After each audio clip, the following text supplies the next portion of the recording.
Bismillahirrahmanirrahim. Assalamualaikum warahmatullahi ta'ala wabarakatuh. Alhamdulillah, wassalatu wassalamu ala rasulillah Sayyidina Muhammadin wa ala alihi wa sahbihi wa mawala. La hawla wa la quwata illa billah. Rabbi israh li sadri wa yassir li amri wahlul 'uqdatam min lisani yafqahu qawli. Amin ya rabbal alamin. A'udzu billahi minasy syaithanir rajim. Bismillahirrahmanirrahim. Wa qul ja'al haqq wa zahaqal batil. Innal batila kana zahuqa. La yatakallamuna illa man adina lahur rahman wa qala shawaba. Yang sama-sama kita hormati segenap pimpinan kita yang hadir hari ini. Ada Ustadz Fauzi, Ustadz Dika, Ustadzah Dian, yang sangat peduli untuk tidak hanya mengurus urusan perut kita, tapi pikiran kita juga diurus sama Mbak Dian, yaitu diajak ngaji.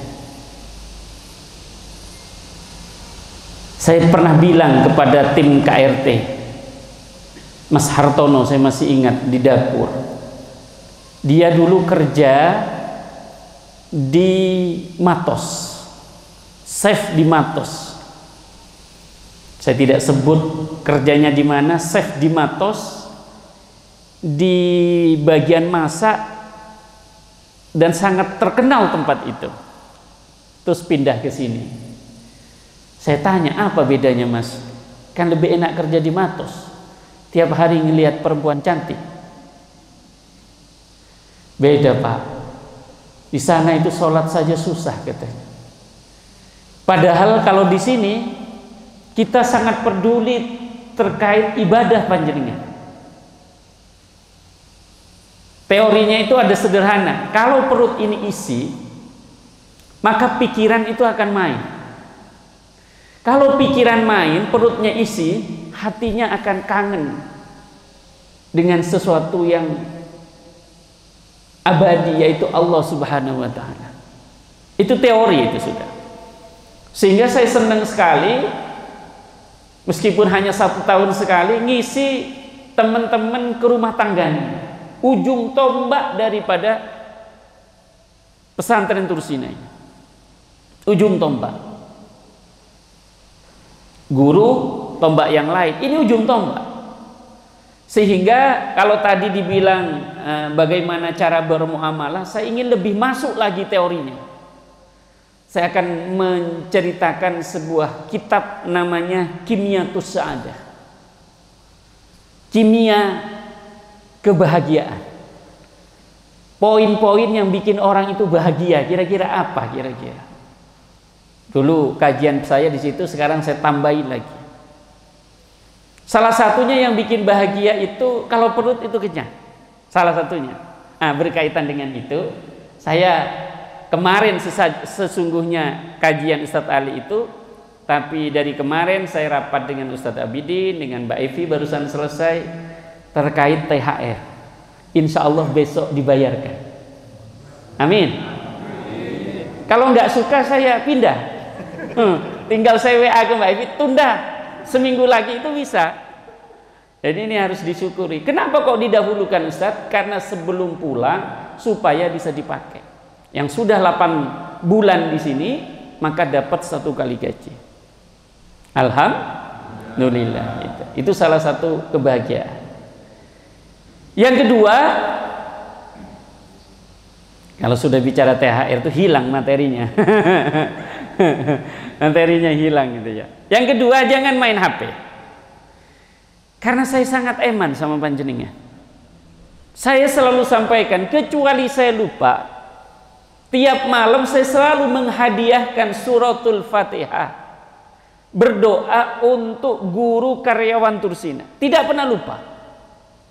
Kalau saya lupa, saya merasa gundah gulana. Kayak ada yang sesuatu yang saya punya utang.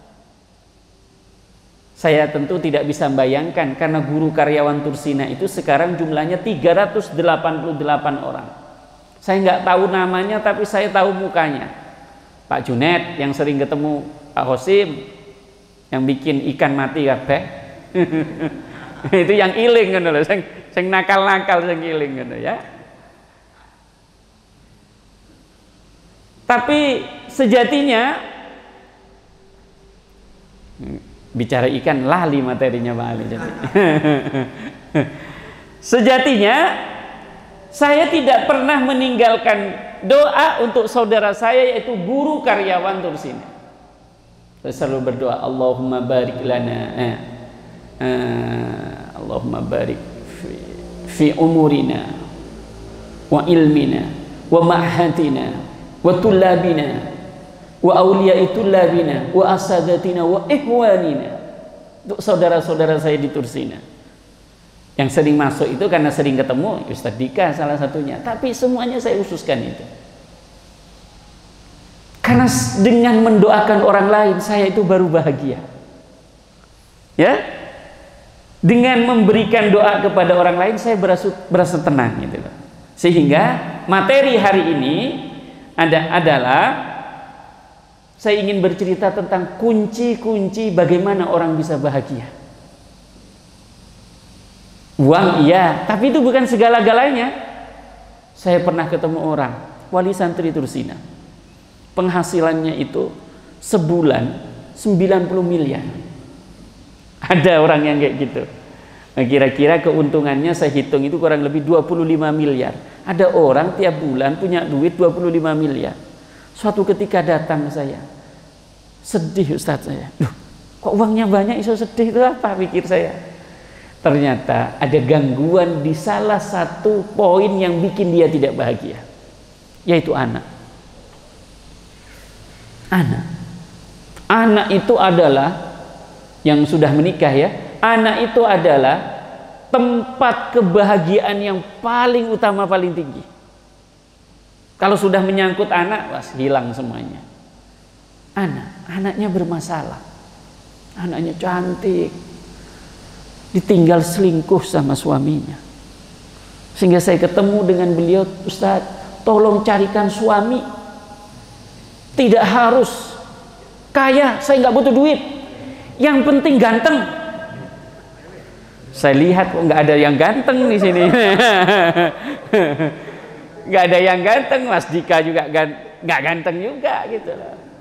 Ini alhamdulillah dapat berondong, ganteng pol, lebih ganteng dari Pak Ali, Pak Gigi, ganteng pol.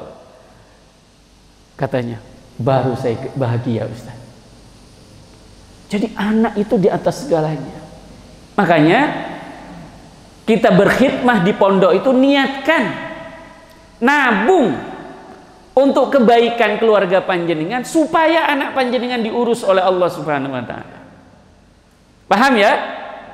Aku tak lillahi ta'ala, mudah-mudahan anak itu bisa makan baik kata chefnya, mudah-mudahan bagian gardening tak bersihkan supaya bagus sehingga anak bisa bermain dengan bagus.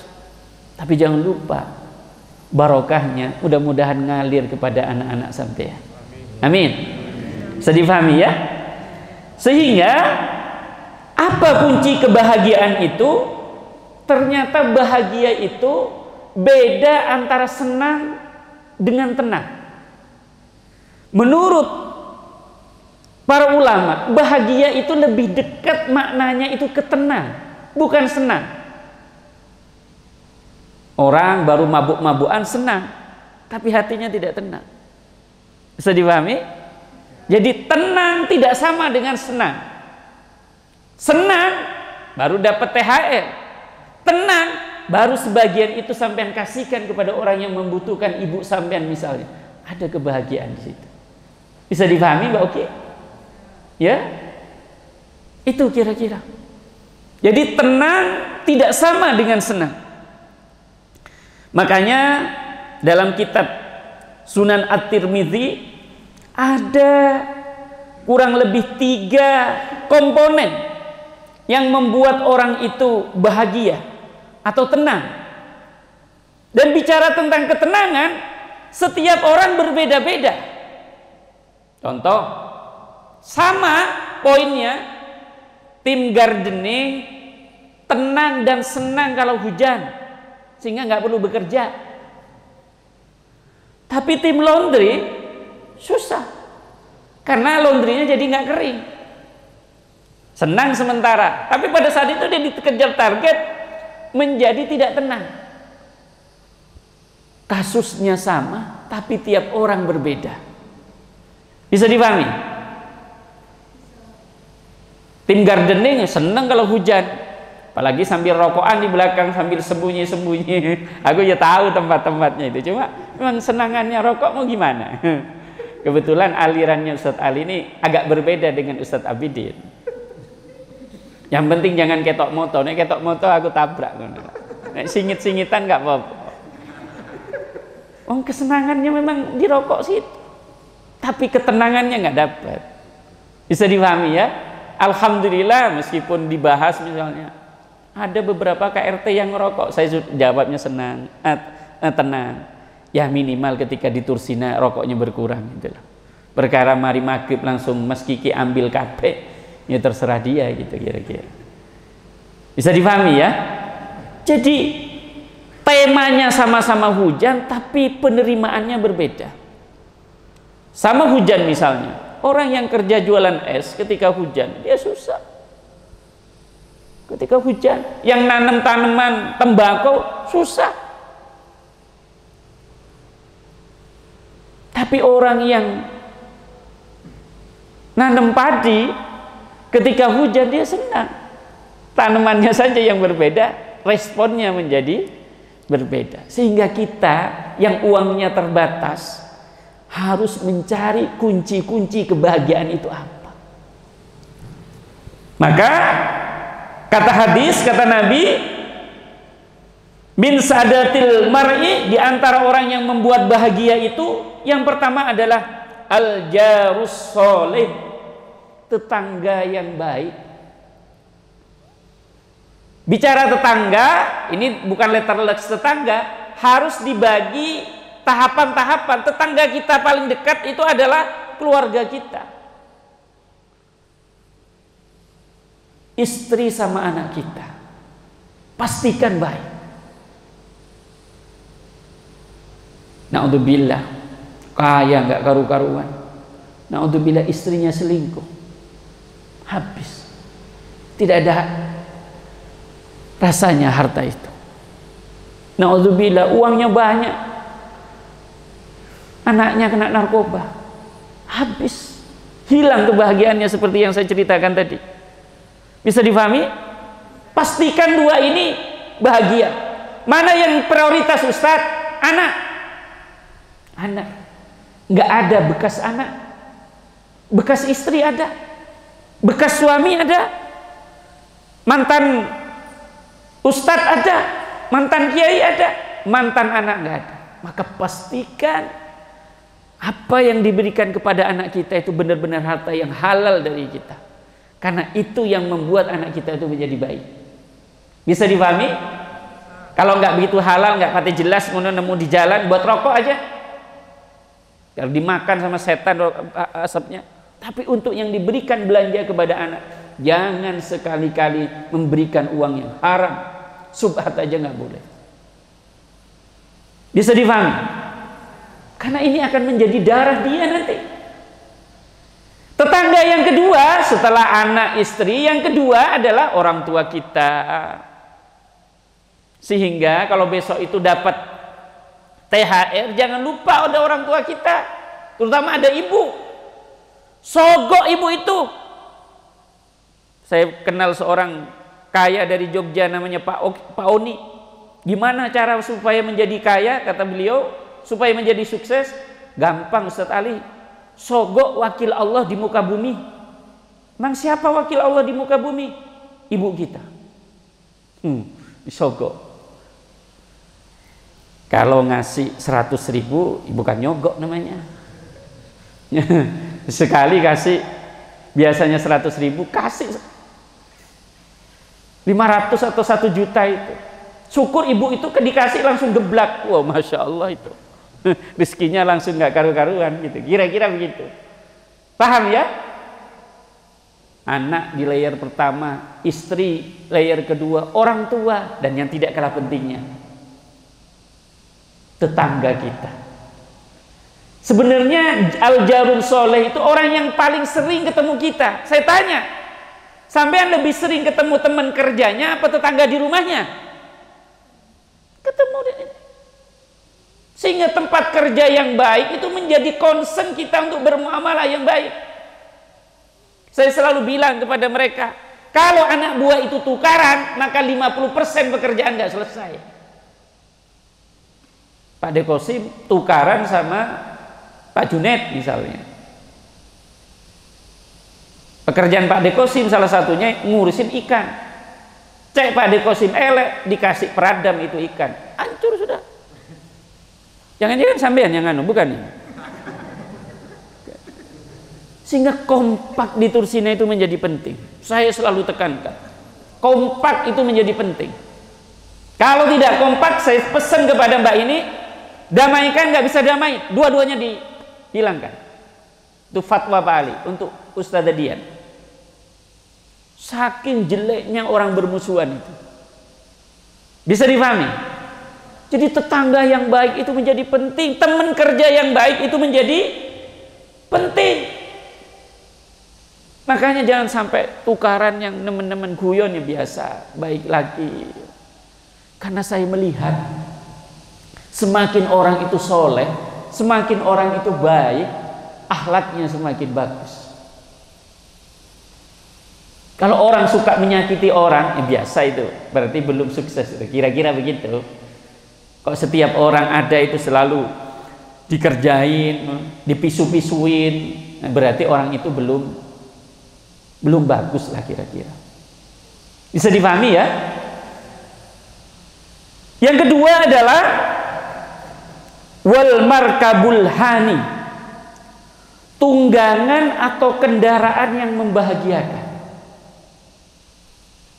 Tapi jangan diterjemahkan langsung, berarti semakin bagus kendaraannya semakin bahagia. Bukan itu maksudnya. Yang disebut dengan wal markatul hani itu adalah sesuatu yang mengantarkan kita kebaikan. Aku jadi apik kalau transferan daripada Mbak Dian tiap bulan itu tidak terlambat. Itu menjadi penting. Jadi bukan motor maksudnya ini, harta yang baik, rizki yang baik, yang halal menjadi penting.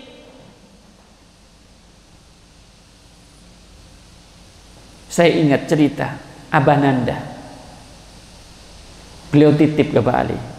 Saya selalu sampaikan ke Abah Imam, jangan bawa kabel sedikit pun ke rumah Pak Ali. Itu bukan nggak ada teorinya, saya belajar dari Abah Nanda. Ketika beliau ngurus masjid di Ibnu Battuta, beliau bercerita, jangan sampai ada paku yang kebawa ke rumah saya Pak Ali. Bisa dipahami? Abah Imam ya. Punya siapa ini lampu Pak? Pinjam dulu. Nggak ada di istilah Pak Ali, nggak ada. Bisa dipahami? Hati-hati. Itu kira-kira. Sehingga syukur namanya kendaraan atau tunggangan yang mengantarkan ini, syukur kalau punya motor, motornya agak bagus. Syukur suatu saat punya mobil. Kalau nggak punya mobil sekarang mungkin anak kita nanti dan lain sebagainya. Yang belum menikah mungkin nanti suaminya nanti akan dikaruniai mobil oleh Allah. Faham ya? Itu membuat orang bahagia. Tapi baru nomor 2. Dan yang nomor 3 adalah wal maskanul wazi', tempat tinggal yang luas. Berarti rumahnya semakin besar semakin bahagia? Belum tentu. Karena dimaksud luas itu adalah lapang hatinya. Bisa difahami? Rumahnya kecil. Saya dulu pernah tinggal di gubuk Pak. Sekarang digantikan oleh Mas Gofur itu. Kayak rumah bedeng gitu loh Pak. Ya? Tak timbang-timbang. Dulu itu masuk rumah itu aku langsung tidur Pak. bahagia gitu. Sekarang itu rumahnya agak besar, tidak seenak dulu tidurnya. Yang dipikirkan banyak. Makanya saya itu kasih tahu ke Mbak Dian, jangan laporan apapun ke Pak Ali ketika malam, karena aku kepikiran gak iso turu. Pak Ali itu sederhana, nonton para pencari Tuhan itu terasa menjadi Deddy Miswar. Bisa dipahami ya? Jadi rumah yang luas itu artinya hati kita yang lapang. Itu yang bikin orang itu bahagia. Karena ada anaknya baik, istrinya baik atau suaminya baik, rezekinya bagus, kerjanya di tempat yang bagus, lingkungannya bagus, kendaraannya bagus, rumahnya luas. Tapi belum bahagia. Ada orang seperti itu? Ada seperti itu? Ada, apalagi nggak punya itu. Karena ada sejati kebahagiaan. Menurut para ulama itu, puncak kebahagiaan atau ketenangan yang sesungguhnya adalah ala bidzikrillahi tatmainnul qulub. Ketika kita itu selalu ingat dengan Allah. Makanya panjenengan-panjenengan ini harus ada zikir yang didawamkan. Merasa punya utang kalau tidak berzikir itu. Karena ini sesungguhnya obat mujarab untuk bikin sampean itu bahagia. Kalau Pak Ali, minta kasih contoh. Kalau aku lagi nggak punya duit, zikirnya Pak Ali itu ya Safi. Mohon maaf. Kalau lagi nggak punya duit, ya Fattah ya Razzaq.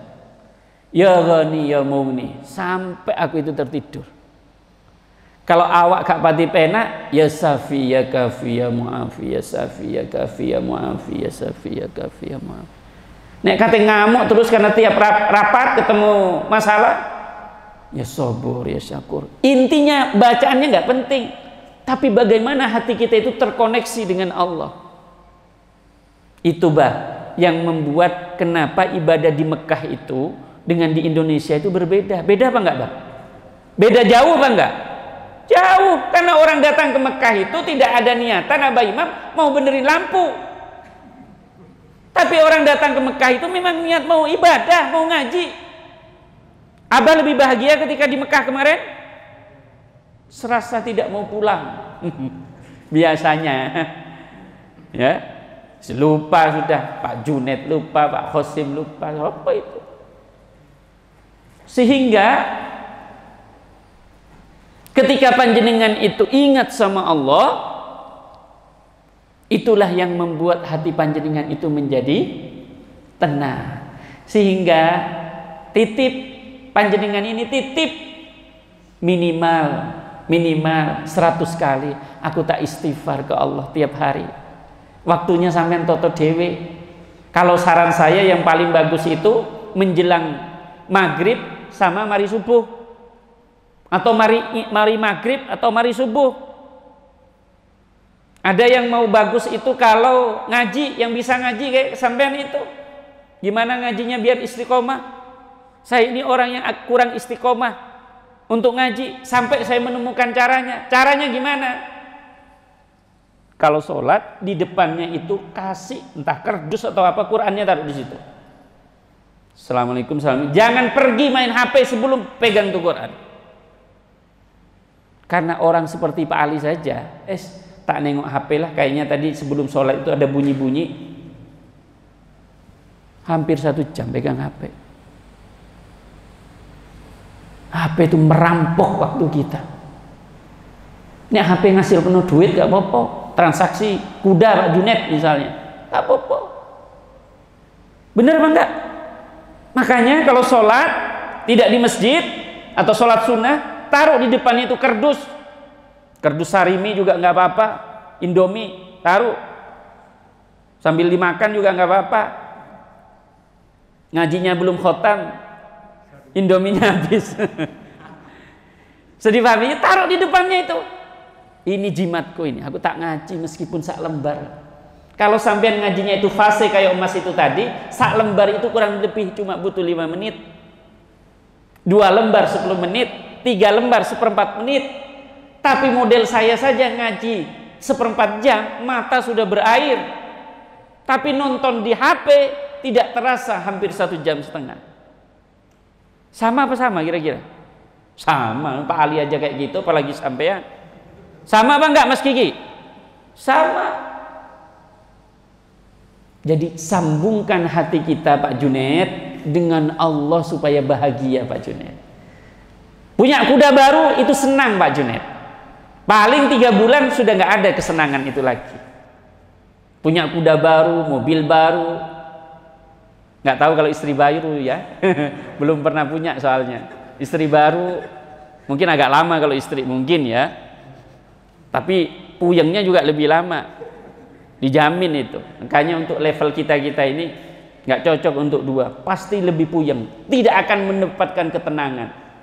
Kok tahu Ustaz? Saya sudah punya buktinya.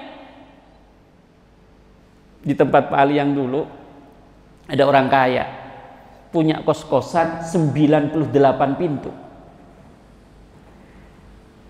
Utun orang itu ke masjid, saya juga ikut, kadang-kadang dijadikan imam sama beliau. Mau pensiun, usia 59 tahun, nikah lagi dengan orang kaya yang super kaya, kontraktor. Pikir saya, abah ini tambah bahagia, satunya di sana kontrakannya 84 kamar, dinikahin kontraktor juga kaya juga. Jam 3 saya ke masjid ingin qiyamul lail, kok ketemu abah itu lagi tidur. Bah, kok tidur di sini, Bah? Iya, Mas. Neng kono diusir, neng kono diusir. Ternyata 1 tambah 1 tidak selalu 2, jadi 0. Akhirnya cerai dua-duanya. Jadi rugi, awalnya untung menjadi rugi. Makanya untuk level sampean itu, coba-coba. Termasuk Pak Ali doakan mudah-mudahan istrinya 1 saja. Amin. Pak Junaid juga amin. Pak Junaid disuruh kok. Bisa dipahami ya? Bisa dipahami? Jadi ketenangan itu beda dengan kesenangan. Kalau senang itu punya kuda, punya mobil, tapi kalau tenang itu ketika hati kita terkoneksi dengan Allah. Yang kedua, hati kita terkoneksi dengan Allah. Zikir, koneksinya itu bisa macam-macam, bisa sholawat. Tiap hari pokoknya aku harus mendawamkan baca sholawat minimal 1000 kali. Ya, saya punya tasbih kecil itu tak kasihkan orang-orang, mungkin 100 ada. Karena saya selalu pegang tasbih itu hilang. Di mana-mana ada tasbih, di mana-mana. Itu sampean harus punya ketika istirahat baca. Insya Allah hatinya lebih adem. Meskipun nggak punya uang, apalagi pas punya uang itu. Harus ada yang dawamkan.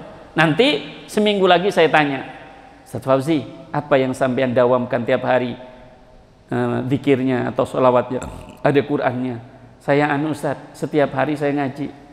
Misalnya. Itu sudah, cukup sudah. Yang penting istiqomah, tidak perlu banyak. Nggak pernah turun-turun daripada masjid, tapi setelah pas itu tahun depan baru ngaji lagi. Jangan begitu. Tiap hari meskipun hanya sanggupnya 33 kali dan lain sebagainya. Yang selanjutnya, saudaraku sekalian, ada tempat. Sehari kalau bisa karyawan Tursina itu minimal sekali di tempat itu. Karena tempat itulah yang bikin hati kita lebih tenang, lebih tentram. Apa namanya tempatnya? Apa namanya tempatnya? Hah? Ada sebuah tempat minimal 1 kali saja.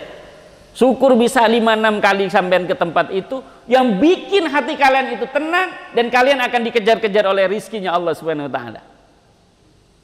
Apa? Masjid. Kalau adzan Allahu Akbar, langsung ke masjid udah. Langsung ke masjid.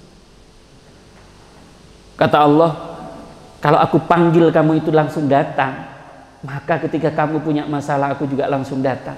Tidak perlu kamu minta. Ya, saya terus terang belum 5 waktu ke masjid, tapi baru 3 waktu. Jujur saja, Duhur kecuali pas ngantor. Asar pasti ke masjid. Maghrib tidak, karena saya olahraga. Maghrib baru selesai kadang-kadang. Atau buka ini jelas, saya masih makan dulu. Isya ke masjid. Subuh pasti ke masjid. Kan itu ada hadisnya. Barang siapa yang menjaga dua waktu, yaitu waktu subuh sama isya, maka itu tidak munafik. Tapi subuh sama asar, maka dia insya Allah terbebas dari api neraka. Maka sekali saja saya ngajak karyawan Tursina itu, kalau guru lebih banyak lagi, sekali saja, supaya ada obat hati untuk panjenengan, terutama yang bapak-bapak. Jangan mulai dari yang berat, subuh, jangan. Mulai dari duhur, mumpung di Tursina, saya harus ke masjid. Duhur sudah dawam selama 40 hari, ditingkatkan menjadi asar. Kan juga masih dikerja di Tursina. Asar kok tapi di kampung nggak pernah. Sudah, kampung dicoba. Bisa dipahami? Terus rasakan setelah 40 hari kamu mendawamkan di situ, apa yang terjadi pada hatinya panjenengan. Lebih tenang apa enggak kira-kira? Ingat, tenang adalah ciri daripada orang bahagia. Bisa dipahami? Halo, bisa dipahami? Sekarang saya mau tanya. Saya tadi sudah ngaku belum 5 waktu ke masjid, baru 3 waktu.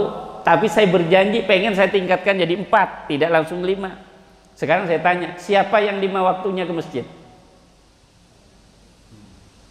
Apakah ada Ustadz orang 5 waktu ke masjid? Ada. Ada. Kalau tidak kerja, salah satunya namanya Haji Husnan, Abah Nanda. Makanya kaya.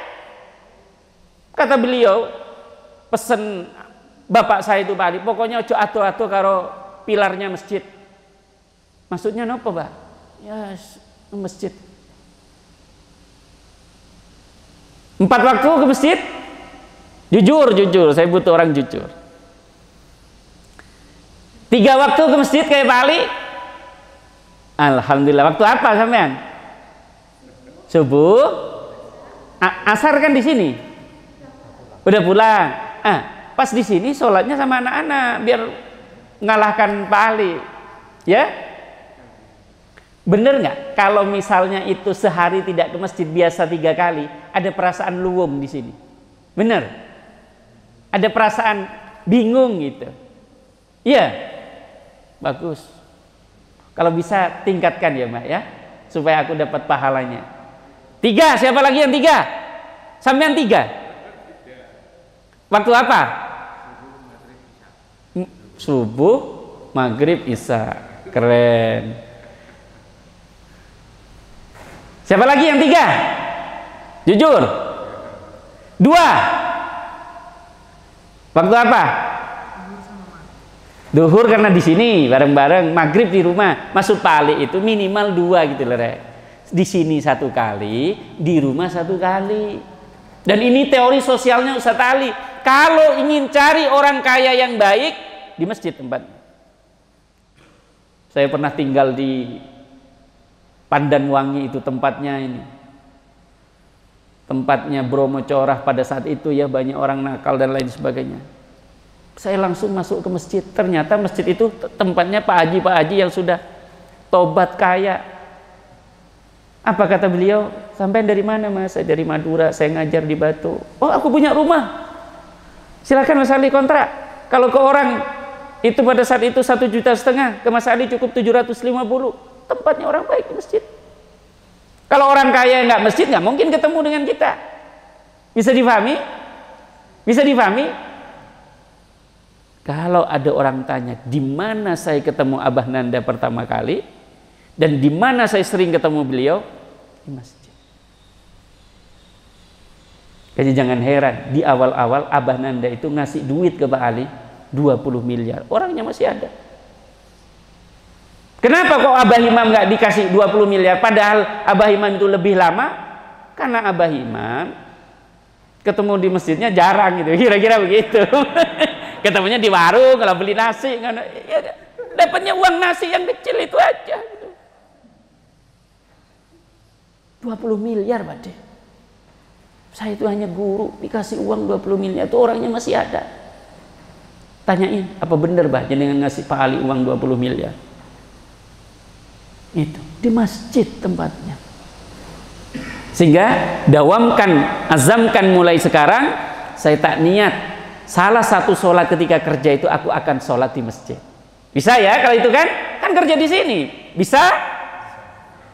Tak niat nanti yang nanti di rumah tak sekali saja aku neng masjid, entah maghribnya atau isaknya dan lain sebagainya. Itu kira-kira yang ingin saya serukan. Sebenarnya tugas saya utama adalah menyampaikan kalau besok THR-nya itu akan keluar. Yang kedua, saya cuma ingin memberikan kebahagiaan, kiat untuk bisa bahagia. Ada istilah yang bagus, ya, istilah yang bagus. Siapa sih sesungguhnya orang yang bahagia itu? Ya, bahasa Arabnya man as'adun nas. Siapa orang yang bahagia itu? Jawabannya sama, cuma harokatnya aja yang berbeda. Man ashadun nas. Siapa orang bahagia itu? Jawabannya adalah man ashadan nas. Orang yang mampu memberi kebahagiaan kepada orang lain. Paham? Kalau orang kalian itu membuat susah orang lain, sampean sendiri itu bermasalah. Paham maksudnya? Tapi kalau adanya sampean itu bisa bikin tenang keluarganya, kata pepatah Arab itu man ashadun nas. Siapa yang orang paling bahagia itu? Jawabannya adalah man ashadan nas. Orang yang paling banyak memberikan kebahagiaan kepada orang lain. Makanya jangan pelit-pelit. Ketemu Mbak Tanti lagi lesu, kenapa Mbak? Anakku lagi sakit. Ayo kita doain mudah-mudahan anaknya Mbak Tanti yang lagi sakit diberikan kesembuhan. Al-Fatihah. Begitu. Kita mendoakan anaknya Mbak Tanti, manusia mendoakan manusia. Balasan untuk saya, malaikat yang memberikan jawaban. Ya, kata malaikat, walaka mislu. Kamu juga doa yang sama, mudah-mudahan kalau anakmu lagi sakit, Allah akan sembuhkan. Balasannya lebih banyak. Bisa difahami? Bisa difahami? Kalau aku lagi ngasih duit sedikit kepada Pak Dekosim, sesungguhnya aku lagi merayu malaikat untuk dimintakan kepada Allah supaya aku dikasih lebih banyak. Faham Pak Dekosim? Sampai nggak pernah ngasih duit aku, masalahnya. Tak pernah. Malah ikan mati semua. Ingat ikan terus aku kalau ingat Pak Dekosim. Bisa dipahami? Ada manfaatnya yang saya sampaikan tadi. Ada manfaatnya, sehingga tema yang diberikan oleh Ustadz Dika tentang bagaimana cara bermuamalah kepada teman kalian sederhana. Bahagiakan tetangga kalian supaya Allah membahagiakan panjenengan. Bisa dipahami? Itu kira-kira yang bisa saya sampaikan. Tidak perlu tanya jawab, tolong diaminkan, saya akan pimpin doa ya. A'udzubillahi minasyaitonirrajim. Bismillahirrahmanirrahim. Alhamdulillahirabbil alamin, hamdasy syakirin, hamdan na'imin, hamdan yuwafi ni'amahu wa yukafi masidah. Ya Rabbana lakal hamdu kama yanbaghi li jalali wajhikal karim, azimi sultanik. Allahumma ighfir lil muslimina wal muslimat wal mu'minina wal mu'minat al ahya'i minhum wal amwat. Innaka sami'un qaribun mujibud da'wat ya qadil hajat bi rahmatika ya arhamar rahimin. Allahumma inna nas'aluka taubatan nasuha. Allahumma inna nas'aluka bi husnil khatimah wa na'udzubika su'ul khatimah. Allahumma inna nas'aluka ridhaka wal jannah wa na'udzubika min syahtika wan nar. Allahumma inna nas'aluka salamatan fid din wa afiyatan fil jasad wa sidatan fil ilmi wa barakatan fil rizqi wa taubatan qabla al maut wa rahmatan indal maut wa maghfiratan ba'dal maut. Allahumma hawwin alaina fi sakaratil maut wa najatan minan nari wal afwa indal hisab. Allahumma salli wa sallim ala sayyidina Muhammad sahil wa yassir ma ta'assar. Rabbi habli minas solihin. Jadikan anak-anak kami, santri-santri kami, santri-santri yang baik ya Allah. Allahumma ja'alni muqimas sholati wa min dzurriyyati rabbana taqabbal du'a. Allahumma barik lana fi umurina ya Allah. Berkahi umur kami ya Allah, panjangkan umur kami ya Allah. Saudara kami yang lagi kesakitan ya Allah, sehatkan, sembuhkan ya Allah. Allahumma barik lana fi ilmina, pintarkan hati kami ya Allah, jadikan kami hamba yang pandai bersyukur ya Allah. Allahumma barik lana fi ma'hatina, ya Allah jaga tempat kerja kami, pesantren kami sampai yaumil qiyamah ya Allah. Allahumma barik lana fi tullabina wa awliya'i tullabina, jadikan anak-anak santri-santri kami ya Allah anak-anak yang baik ya Allah, yang soleh solihah ya Allah, jauhkan dari fitnah zaman yang dapat menjerumuskan mereka ya Allah. Allahumma barik lana fi ustadzina wa ihwanina, ya Allah berkahi guru-guru kami di Tursina, karyawan kami di Tursina ya Allah, bahagiakan mereka ya Allah, lapangkan rizkinya ya Allah, sehatkan mereka ya Allah, sehatkan mereka ya Allah, berikan kebahagiaan kepada hati mereka dan berikan kecintaan untuk bisa dekat dengan masjid ya Allah. Allahumma barik lana fi abai wa ummahatina, ya Allah berkahi kedua orang tua kami ya Allah, baik yang sudah meninggal maupun masih sehat ya Allah. Jadikan kedua orang tua kami taman surga kami ya Allah, jadikan kedua orang tua kami tempat kami mengalap berkah ya Allah. Ibu kami ya Allah, orang tua kami, bapak kami ya Allah. Allahumma barik lana fi azwajina, ya Allah berikan kepada kami istri yang solih solihah ya Allah, pasangan suami yang soleh solihah, yang belum punya suami karuniakan suami ya Allah yang baik, yang bisa membimbing agamanya ya Allah. Yang sudah punya jadikan istrinya istri yang baik ya Allah, yang solihah, yang tunduk patuh pada perintahmu ya Allah. Allahumma barik lana fi auladina, jadikan anak-anak kami ya Allah tiket kami ke surgamu ya Allah. Jadikan anak-anak kami anak-anak yang qurrata ayun, yang bisa menenteramkan mata batin kami ya Allah. Jadikan anak-anak kami ya Allah anak-anak yang bisa mendoakan kami ketika kami dikubur dan meninggal kelak ya Allah. Ya Allah ya Rabbi ya Tuhan kami, ampunkanlah dosa kami ya Allah. Jadikan saudara-saudara kami karyawan di Tursina ini orang-orang baik ya Allah, dan perbaiki akhlak mereka ya Allah, perbaiki ekonomi mereka ya Allah. Yang punya hutang yang berat ringankan ya Allah, selesaikan hutangnya ya Allah. Ya Allah ya Rabbi ya Tuhan kami, ampunkanlah dosa kami, dosa guru-guru kami ya Allah. Subhana rabbika rabbil izzati amma yasifun, wa salamun alal mursalin, walhamdulillahi rabbil alamin, bisirril Fatihah.